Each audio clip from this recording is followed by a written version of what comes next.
All right, good afternoon, everybody.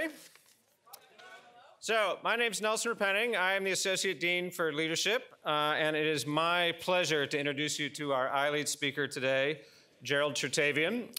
So just a little bit about his background. Gerald has an undergrad degree from Bowdoin. He started as a banker, moved from there to be a very successful entrepreneur in software. Also spent some time at another business school that's proximate to here, but obviously we won't talk about that much. But then after his time as an entrepreneur, has started an organization where he now remains the CEO, YearUp, which will be the major focus of today. And I won't tell you a lot about what they do, because I don't want to steal a lot of his thunder, other than to give you a little personal testimonial, which is, as a faculty member at a business school, it is pretty easy to become a little jaded. We've got tons of fabulous students, we get tons of fabulous speakers, and you go to lots of sessions like this. A few years ago, Gerald actually was invited to speak in a class that I was co-teaching. I actually, at the juncture, didn't know who he was. My co-instructor had been his host and the person who invited him. And I have to say, there's really no other way to put it, blown away. It was really quite stunning what he and his organization have accomplished.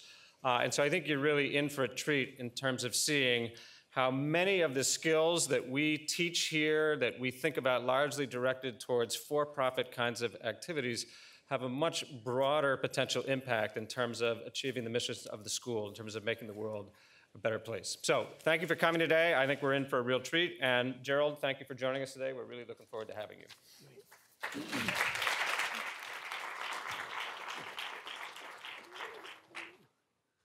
Thank you very much, Nelson. It's been a huge pleasure over the years to get to know you and to work both with you and MIT. So you have a great, great group here, and I just appreciate calling you a friend and being able to work with you. Fantastic. First of all, how are you doing today? Good. It is nice to see you, and I'll talk for about maybe 30, 35 minutes. I'd love to try to see what questions you have, maybe save a little more time than normal for questions. So feel free, as I'm talking, to think what might be on your minds. I'm going to start, though, with a story, and then I'll build on that. So, and no comments on the gray hair, please. That picture was taken in 1988, and the picture is from a subway in New York City, and I'd literally just met my little brother through the Big Brothers program. His name's David Heredia. David I was matched with when I was a banker in New York City. I wanted a big brother. David lived in, at that point, the most heavily photographed crime scene in New York City. So this was the height of the crack and AIDS epidemic in our country. He lived in one of the most dangerous neighborhoods in New York City, so much so that he couldn't even go out. Literally, the park that was 10 feet away from his house was off limits. So the time his mom allowed me to spend with him, which was every single Saturday of my life for about 3 years, I was religious about spending my Saturdays with David. I got to see and learn something that many folks don't get to see and learn. So David, and I just, in fact, talked to him last night, is now in his 40s. David is one of the most talented, hardworking, motivated young folks I've ever met in my entire life. Absolutely, deeply talented. At the same time, the area he grew up, there was almost no ability, from what I could see, for either David or his 4 older brothers to get into the game in this country, to learn how do I get a good education, how do I get a good job, how do I put myself into productive territory, because I know I'm smart and I know I'm capable, I just don't know how to get there.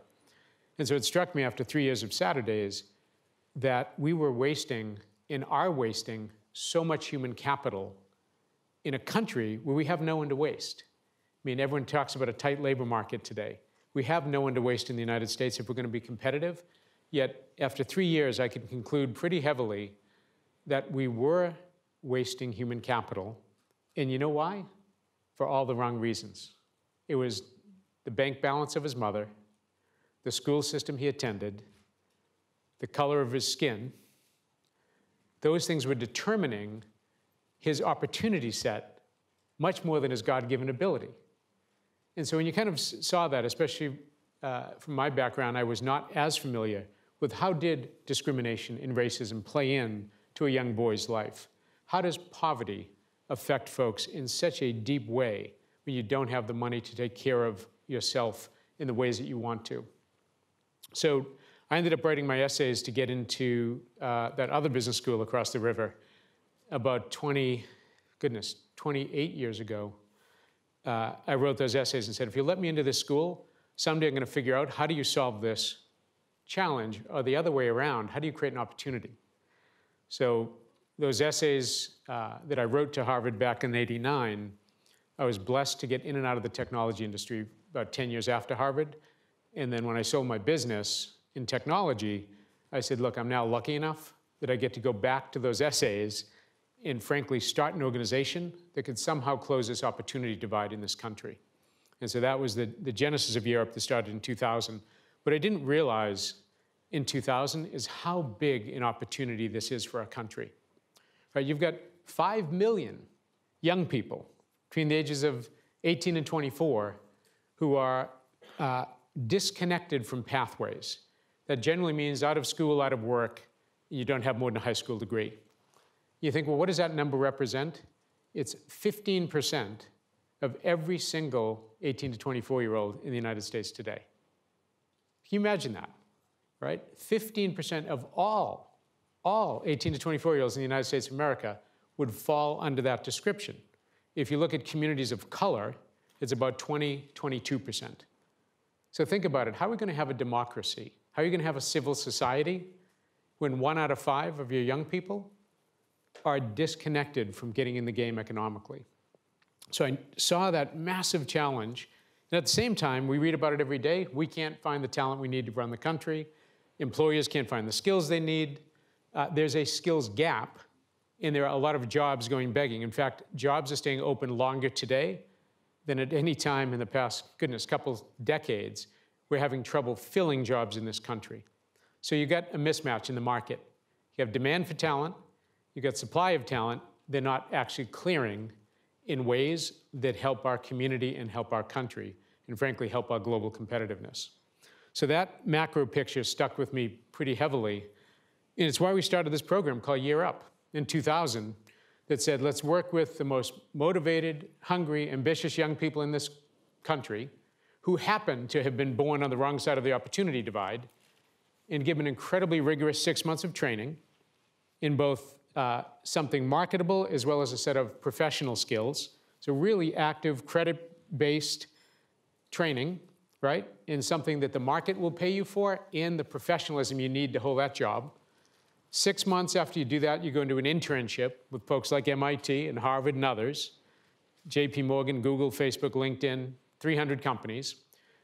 And for those companies, this becomes a great try before you hire pipeline. You get to see someone for 6 months and say, is this the type of employee I want?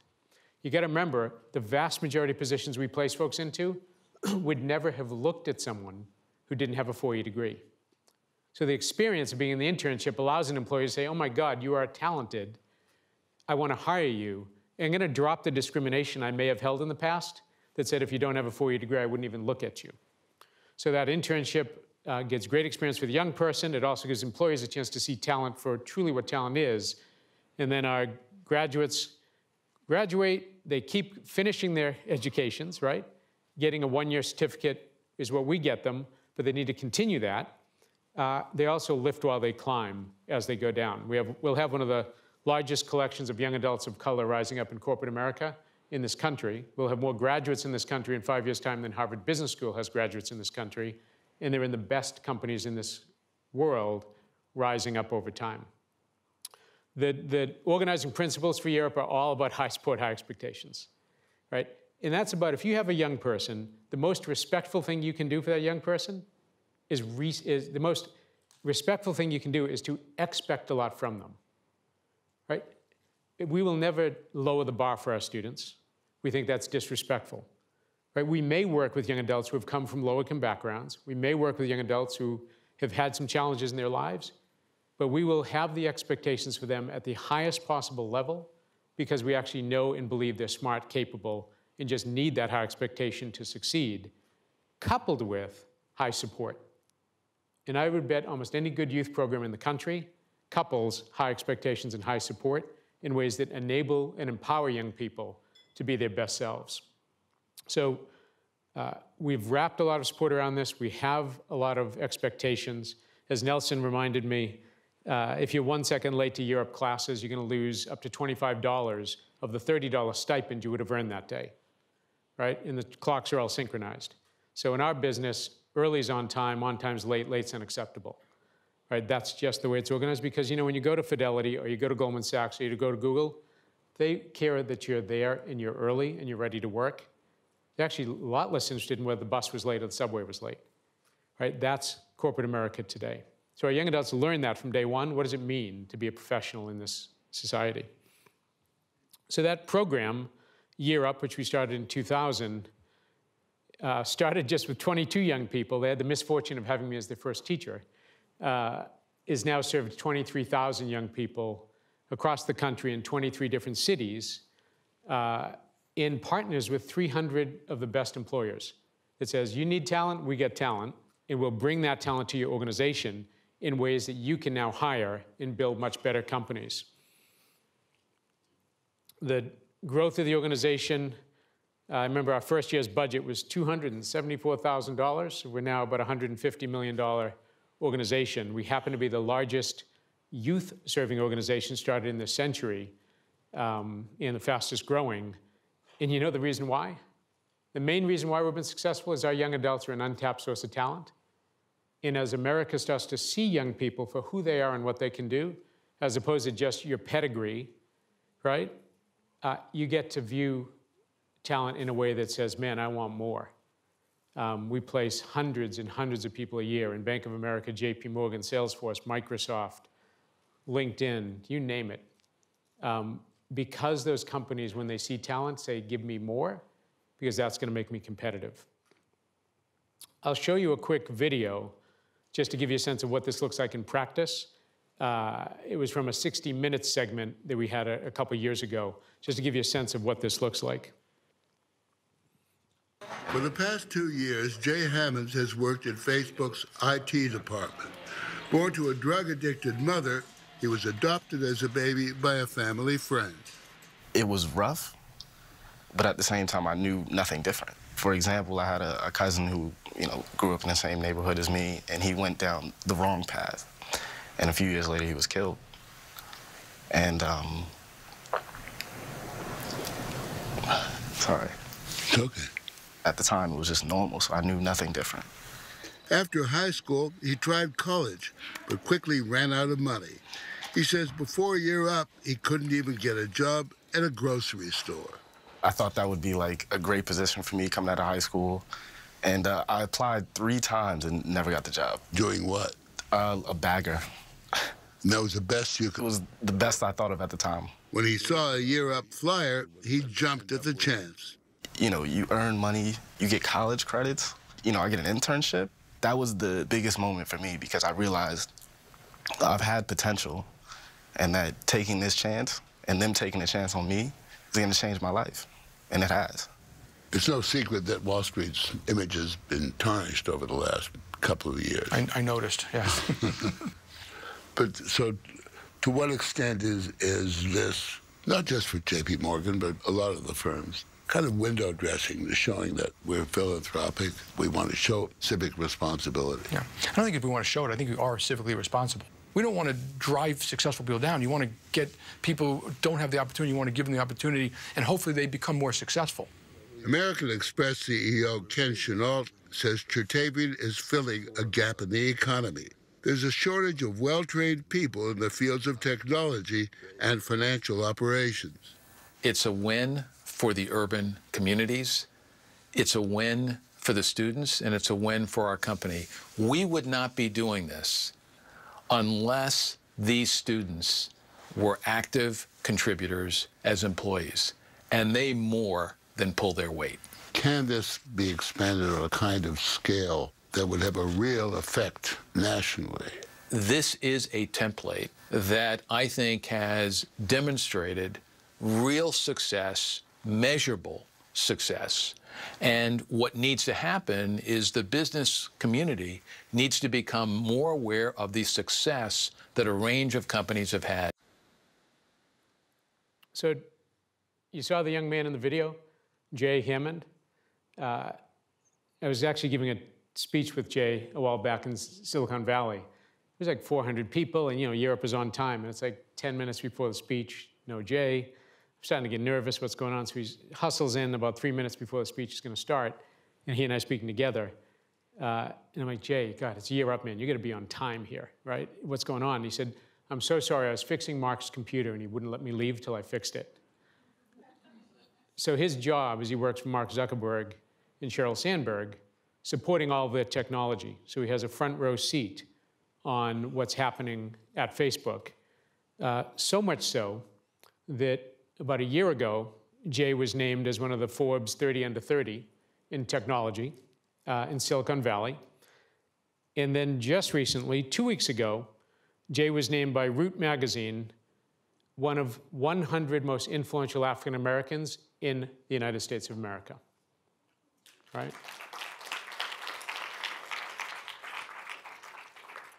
Now, I want you to think about that for a sec.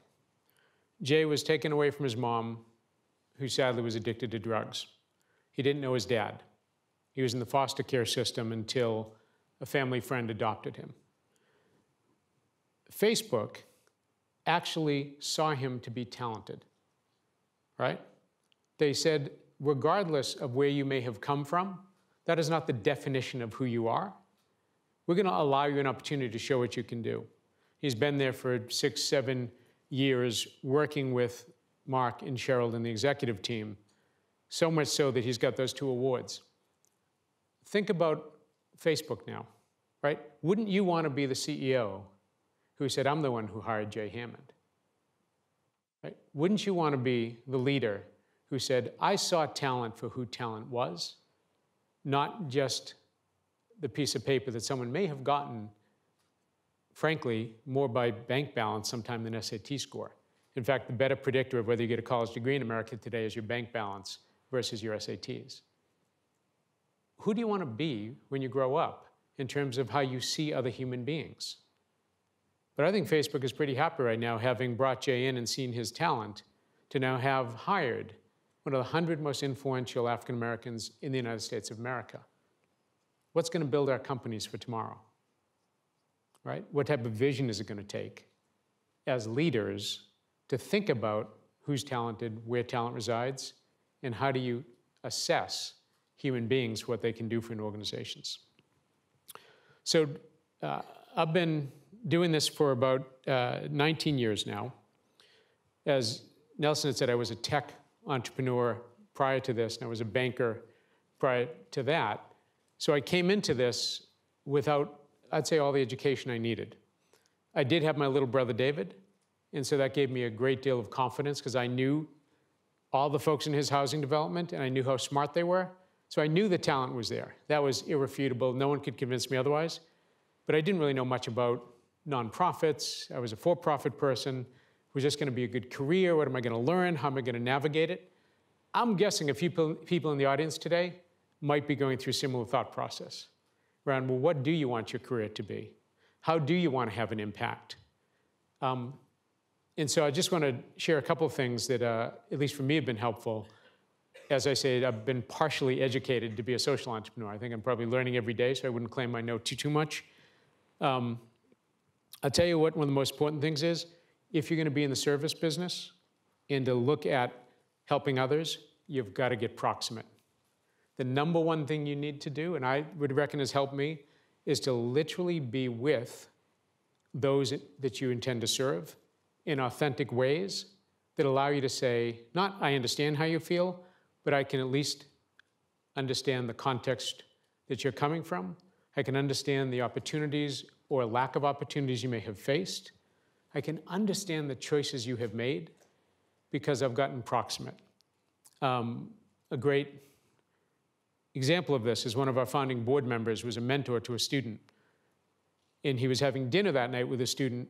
They were eating chicken wings. And he said, Dexter dropped the chicken wing and it landed on his shirt. And he immediately looked at his watch and he said, oh, thank God.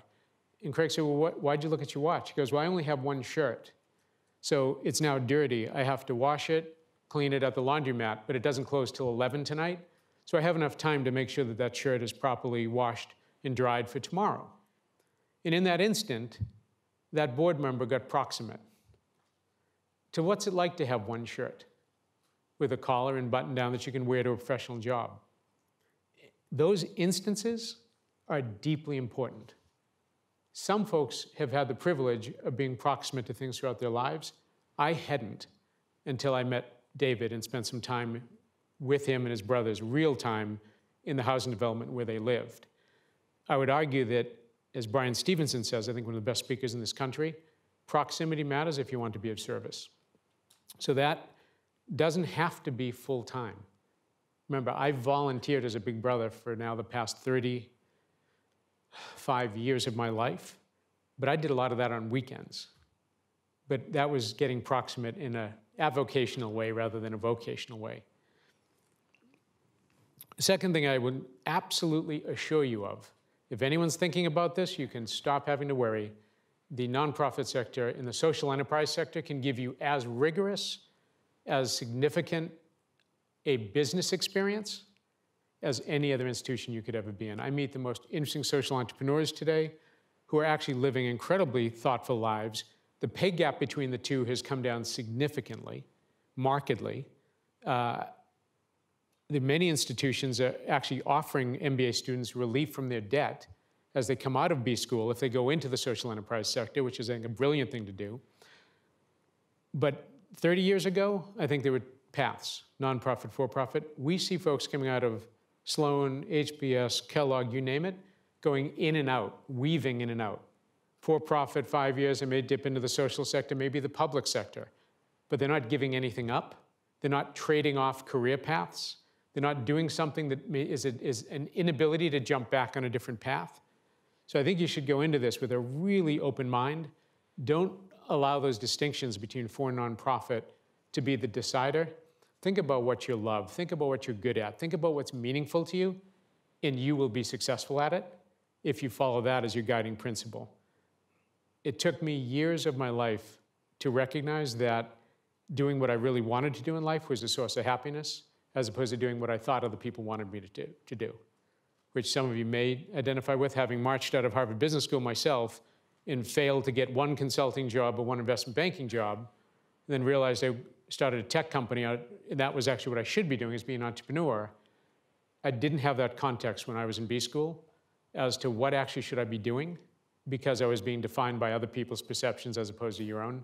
Some of you may identify that with. You're probably a lot more self-actualized than I was at that age. But these worlds are not so far apart. This is a really interesting one for folks interested in the social enterprise sector. Growth doesn't equal impact, right? There are almost no examples of programs that have grown that have changed the country, right? Think about the changes in our country. They've come through systemic change. They've come through movements, right? They've come through concerted efforts of many people, not just a program. So at YearUp, yes, we spend a great deal of time and money serving young people. We spend literally millions, if not tens of millions of dollars a year working on the systems that perpetuate that divide, right? Because remember, YearUp builds a bridge over the divide, but there's still a divide. Why is it so much harder for so many people to get ahead in this country, right? Why is higher education the only cost that's gone up faster than healthcare, right? Why do we still have such systemic discrimination? That still exists, and it creates a divide. So YearUp spends a great deal of time focusing on systems change, working with and through others, advocating down in Washington at our State House. That's where the country changes. And this is a fascinating place to be able to play in your career, to look at solving problems at a much broader level, as opposed to just growing a business step by step. Yes, we have a business, but that's not going to change America. What changes America is changing people's hearts and minds. We've leveraged hundreds of millions of dollars to try to change the systems that perpetuate this divide in this country. And frankly, it's one of the most exciting parts of being in this sector. I'm going to give you one example of that by video that I think you'll like. We launched an ad council campaign about 4 or 5 years ago. It's now gotten $120 million of advertising spend. The first time this country has ever had an ad campaign for opportunity youth. And what we realized is that HR managers look at the resume on average for 7 seconds before they make a decision. So you can imagine you're an HR manager, right? And you look at, okay, MIT Sloan, okay, that goes 5 seconds later, that's the pile I'm gonna take a look at. Many, many, many other places, less than 2 seconds, they're gonna throw it out. That's the way the sorting happens. If you don't have a 4-year degree, God help you, or an MBA, right? You barely even make it to the pile to get evaluated. But 7 seconds is the average time it takes an HR person to make a decision about your resume. So we started to play with that and developed a tool called the 7-second resume. I think you'll like to see what's happened.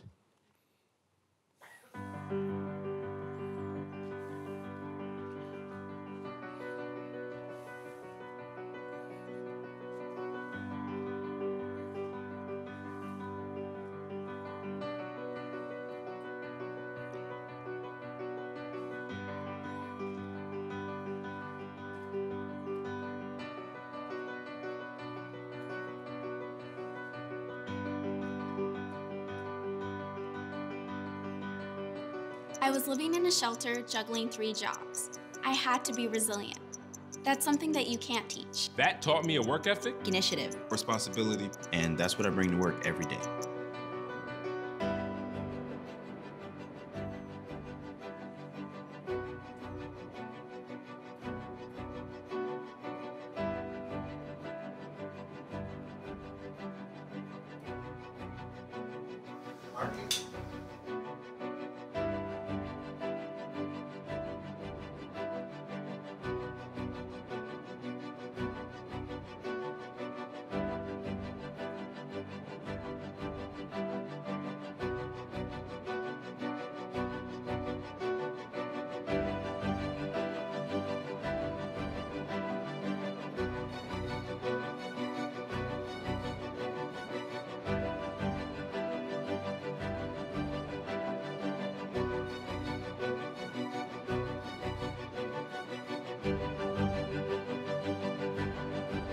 When I was a younger executive, I made the mistake of assuming others should do things the way I did. Today, I aspire to manage compassionately.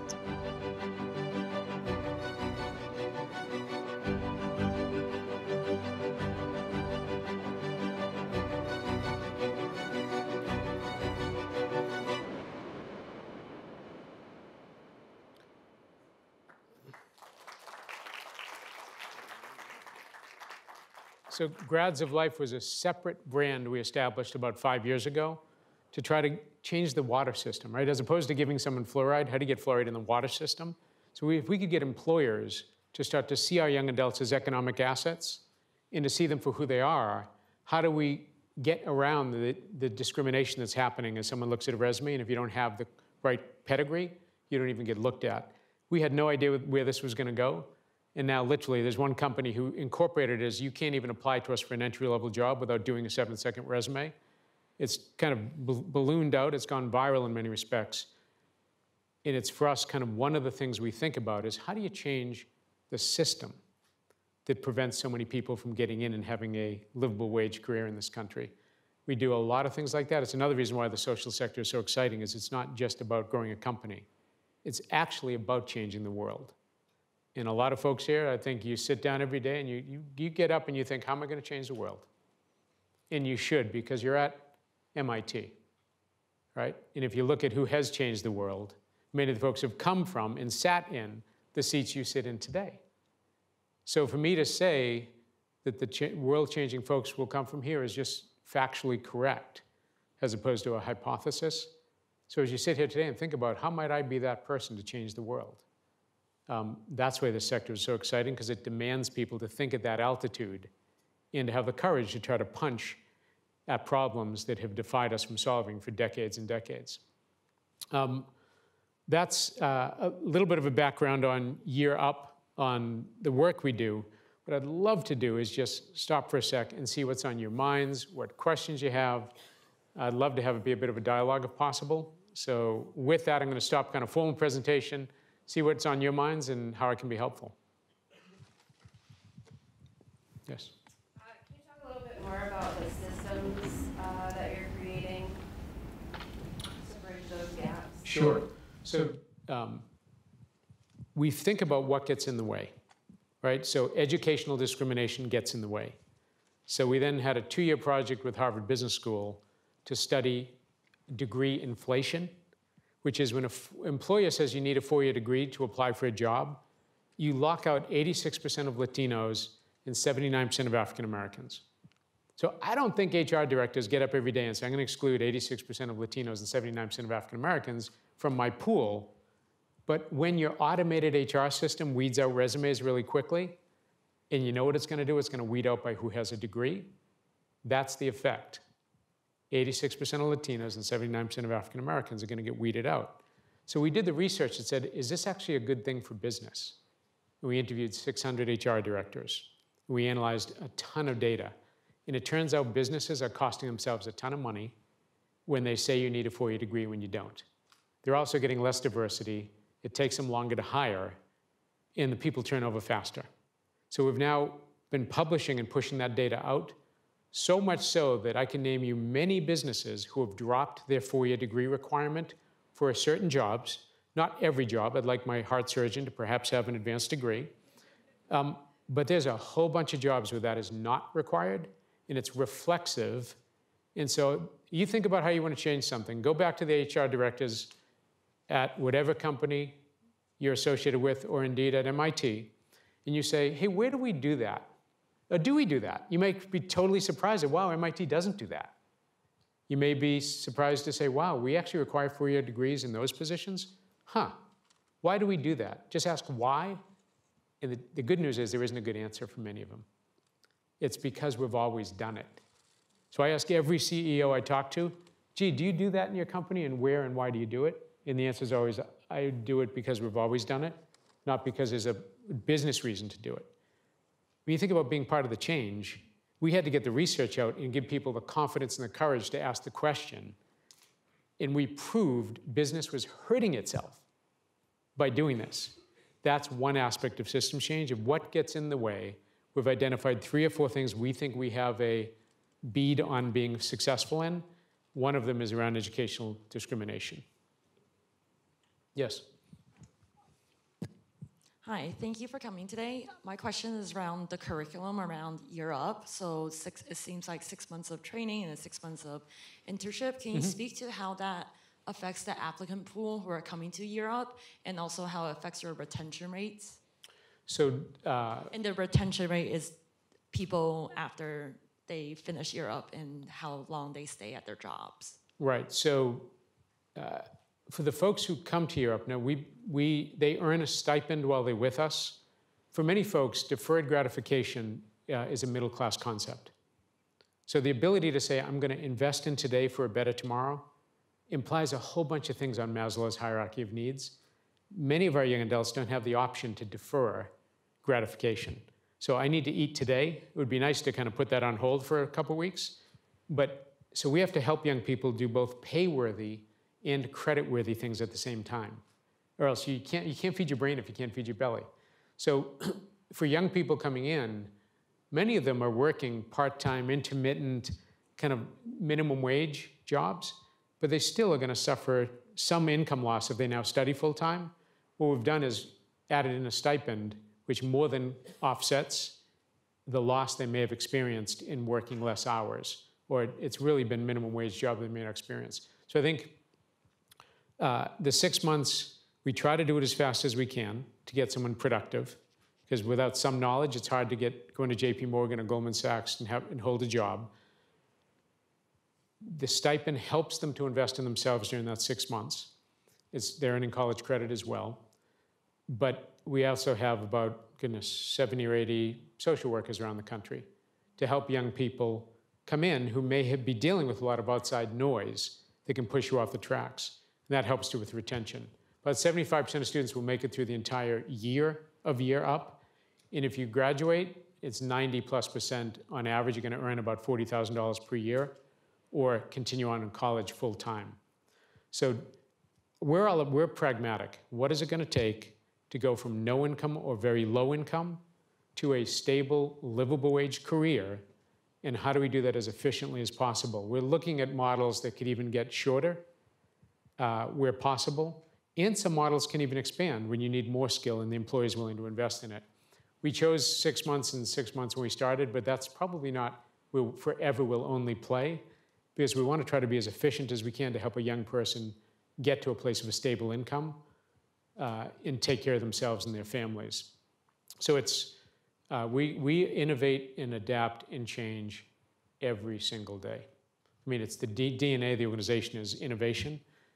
So whatever we do today, I can promise you we'll keep adapting it to better meet the needs of our students as we go forward. Yep. Thank you. I really believe in the YearUp model and everything you're doing, and think it makes sense to connect talent to jobs and question whether four-year degrees and even MBAs are helpful in training people for jobs, and rather they just provide some sort of exclusive network to get people access to great opportunities. So I wonder, 20, 30 years from now, do you think institutions like MIT and Harvard will even be relevant? So it's a great question to ask. We're living in this really interesting time. Higher education is going to go through more change in the next 2 decades than it has in the past 300 years. So we are literally living in a place where competencies and credentials are on the ascendancy, but they're still not the currency. And I doubt that that currency will radically change. So the degrees are still going to matter. I think they're going to be atomized. I think they're going to be pulled apart into specific competencies or things that can be packaged. I think institutions like MIT and Harvard will become lifelong learning institutions, not just degree-granting institutions, if they're going to be relevant 30, 40 years from now. And it's going to be the kind of courage of institutions like MIT and Harvard and other brand name institutions to disrupt themselves in positive ways for those that need to get continually educated, not just come for a degree. So I think the degree and the currency of the degree will be here for a long time. I think institutions have to also recognize the rise of competency-based education, of credentials, certifications, of the spot market for skills, not the degree market. I think that's the future for higher ed in this country, as we're seeing a lot of liberal arts schools now are going bankrupt, as Clay Christensen projected. You'll always have the elite. I'm a little bit less worried about the elite than I am about the next 1,000 schools, what they're going to be doing to be relevant to prepare people for the jobs of tomorrow, and even, frankly, what you teach in higher education, right? In the land of automation, robotics, what do we need to teach young people? And how is that going to change over the next 5, 10, 15 years? I think the winning institutions are the ones that are going to confront that today, as painful as it might seem, but to get ahead of it rather than be on the defensive with the changes that are going to happen in our economy. So I don't think any of us have ever lived through this time with the ascendancy of something that's threatening the established in education, higher education, but we are living it, and our children are going to be the recipients of whether we make good decisions or bad over the next 20 years. It's a really thoughtful question, and I'm sure folks like Nelson are thinking about it all day long, and how we get big institutions to adapt fast enough to the needs of our citizenry. Yep. Thanks. There are a lot of inequities that I'm sure you noticed in David's life and in some of the experiences that you had to lead you to found this company. How did you decide on career education and creating a more equitable workplace as the problem you were going to focus on? I think part of it was I had a high-growth tech company for about 10 years, and we could never hire enough people. And I also knew that there was this one young man named Alex Ridge. Alex was our best technical guy. He didn't go to Oxford or Cambridge. My company happened to be based in London. I lived over in London for about a decade. He didn't go to Oxbridge. He wasn't a starred first from one of those institutions. Yet he was our best guy. And so I kept thinking, why didn't I see him? Or what prevented me from seeing him? And I'm each day saying, well, I'm having trouble hiring all these Oxbridge students because McKinsey and Bain, we're competing against McKinsey and Bain. And then here comes Alex Ridge with O-levels. He didn't even have A-levels, which is the English system of education. And he was the best person.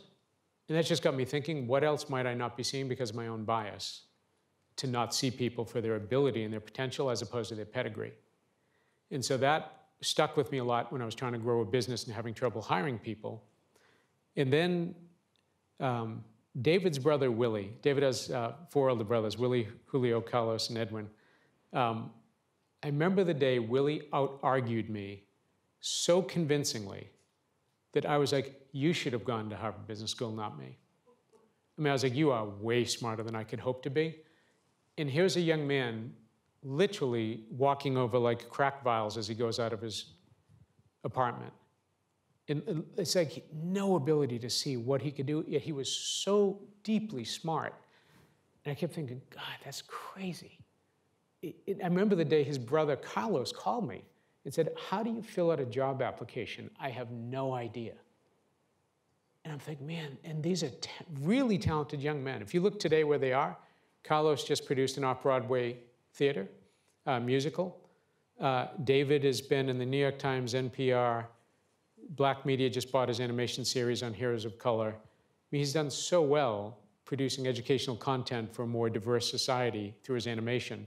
His brother tackles race and racism through theater, right? So they're making huge contributions to building a more inclusive society. And Carlos was a janitor for 10 years before he got to be a theater producer. Like, think of how we're robbing our country and our children from talent if we don't nourish talent and not sort people in really harsh ways as to who gets a shot and who gets in the game and who doesn't. So seeing his brothers, hanging out with them, knowing how much his mother, and I've known Cornelia for 35 years, loves those boys and how good a mom she is, but she had no money, none. They lived in shelters for 5 years. And she's the best mom I've ever met, pretty much to a T. And then you think, okay, this isn't about lack of love. It's about opportunity and bank balance and discrimination. And let's just confront what it really is about. And let's get after it as a country, because we will be a poorer nation if we don't get after this. And then I just kept thinking, man, these 2 things, employers, young people, and God, if you could just unleash that, we'll have a country that's a lot more like the one we hope, rather than one of an incredibly 2-tiered labor market, which is pretty scary, Orwellian thought to project out. Yeah, so this is, look, I'm a fanatic about this. I can't change my mind. I won't change the subject. Definition of fanatic.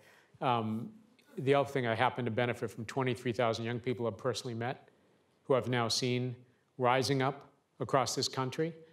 I got sent a picture last night around 11 o'clock. I was showing it to my wife of a young man carrying a big key in front of a backdrop that said first-time home buyer. And then the picture below is his home in the suburbs of Chicago he bought. He's a cybersecurity expert at a large firm. He's been 7 years out of our program, and now he just bought a home, right? As a young man of color, let me tell you, it's not just about career, it's not just about education, it's about wealth. It's about wealth for communities of color in this country that matters, who've been systemically denied opportunity to build wealth, right? This is important. I just think, like, we want to just think about, what are you going to pass on to your kids, right? Like, what are you going to say? Like, you all are rising up in the prime of your lives. You are going to affect things in major ways. And I'm going to tell you, some of you may have kids, some don't, but many of you will, and they're going to look at you and you say, Dad, what'd you do on your watch? Mom, what'd you do on your watch? You had a watch 20, 30, 40 years. What did you do on it? Did you make it a place where I can actually have a safe, civil, democratic society? That's the question our kids are going to be asking us. Much more than how much money did you make, Mom and Dad? And I tell you, we want to give our kids an answer that they're proud of when they grow up. And I think that's the charge for our generation. It's the charge for our country. And it's frankly the charge of the leaders in the best institutions like MIT to say we come out of here believing that is our responsibility, because you have the incredible privilege of being in positions of power and increasing power in your lives to affect good on behalf of other people in this country and other countries. So yeah, I believe in you guys. You're going to do great. Yep.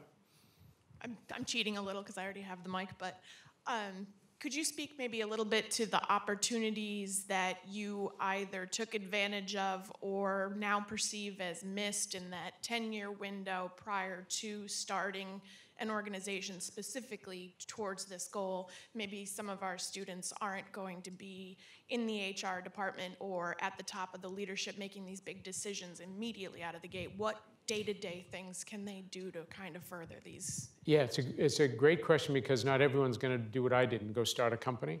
So the best thing you can do is frankly, join in efforts locally. I would argue that everyone should ask the question, what's my public service duty, period? So everyone has a public service responsibility in this country. What's yours, right? Maybe it's the PTA association. Maybe it's serving on a board of a local organization that you care about. So I would say as you're building your career, find ways to start to get proximate, find ways to start to learn, find ways to start to figure out what truly moves you, right? I'm just curious, raise your hand today if you know what truly moves you that you want to dedicate your life to. It's a question we spend our lives thinking about. We all want to get there, but it's really hard to answer.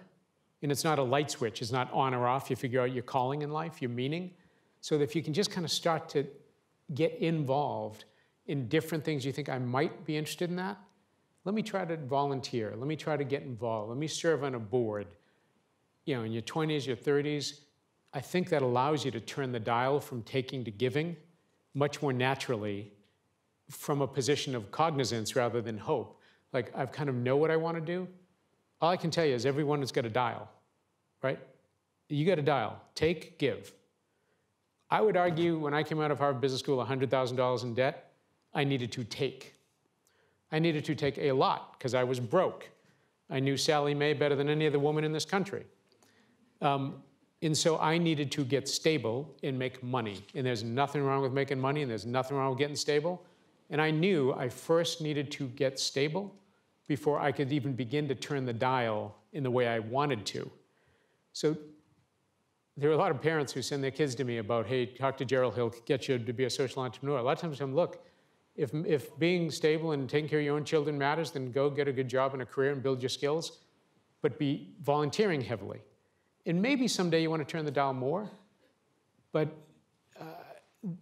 you know, that's each person's choice. The other thing I'd say is, it is as morally good to run a good for-profit company as it is to run any other type of institution.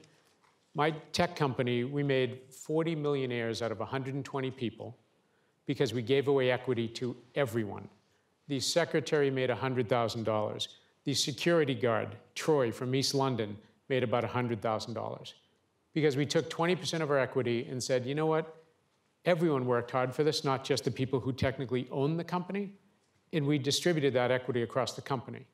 So the fact is you can be a great for-profit employer and treat people in a way that allows them to lead good lives. That is just as good as anything else you could do in business, is to be a good, strong CEO or a leader in business who cares about those who have the least amount of power and the least voice. Man, you can have huge impact on that.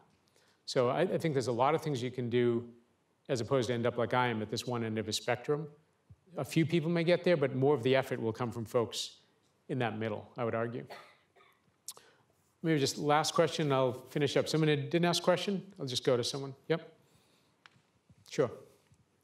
I'll finish up. I'm going to get you. I'm not going to be late for you guys after saying what I said about being on time. Go ahead. Actually, I have two questions. Thank you so much for... I may get to one of them. No, go ahead. So first question, can you please share a bit about your time at Harvard when you're going against the flow, when everyone was voting for-profit and trying to get a job, and you were associated with a club of non-profit, and it was the smallest club, and how did it feel just going against the flow? And second question, if I may, so there's a lot of literature and a lot of ideas and books about people that have really big difficulties in life, and when you try to help these people, there are two different types. There are types that they want to change, and there are types that they just want to pretend they have difficulties, and it's very difficult to help them, no matter how long you stay with them, how many years you spend every day. And my question would be, how do you figure out how to differentiate these two types of people? Yeah, I'll be quick and finish you. up. First one is, coming out of Harvard, I think it was hard for me. The first time I felt free in my life was when I decided to start YearUp. I felt like up until that point I was living for other people's approval. And it just is a lousy way to live. If you ever derive your self-worth from what other people think of you, you're on a losing path, right? To have enough, and I was 35 by the time I sold my company. So this is not like easy territory to conquer. It takes years to develop self-confidence and self-worth and self-actualization, and I'm not even close to where I want to be. But I knew I was not on a good path when the only thing I compared myself with what other people think, right? And so I can't tell you it was easy. I can tell you I was aware of it at the time. And at least being maybe aware of it got me to think, am I doing the right thing? But until I started YearUp, that was the first time I felt free in my entire life. I think many, many more people in this world, if they saw a path to opportunity, would want to gain access to it. I mean, there may be some folks who aren't in that category, but for many people, their context has led them to conclude that there's nothing for them, even if they do try. Now, it may be hard for you or I to internalize that, but I've talked to many, many young people. If you got inside their bounded rationality, hope was not actually on the cards. And so I do believe if we can get people more to see those ladders of opportunity. We have grads and students here. You just stand up if you're from YearUp for a sec. Go ahead. I'd love to say thank you to you. So 2 folks who are here at MIT, thank you. Who I will guarantee you talk to a whole bunch of people every day and say, look at me, I'm at MIT, you can do this too. You're creating those ladders of opportunity for folks who may not have seen it in the past. So we have 15,000 grads today. They're literally helping others to see an opportunity, and I think many more people will go from not believing there's a path and therefore doing some things that are pretty non-constructive, to seeing a path and going forward. So I'm kind of a hopeful guy by trade and believe more people will come towards us if we create the opportunity structure for them in this country. So with that, I'm going to finish up because I want to stay on time. I want to say it's a pleasure to speak with you. Thanks for your thoughtful questions. And I really wish you all the best as you continue on your own journeys. Right? You can have a heck of an impact, a huge impact in your lives. And it's fun. It's not easy, but I tell you, it's meaningful and fun. And I think, if I can ever be of assistance to you as you go down this path, let me know. My job is to actually help the next generation of entrepreneurs, social entrepreneurs, to come out. So do let me know, and I wish you all the best in the interim. So thank you.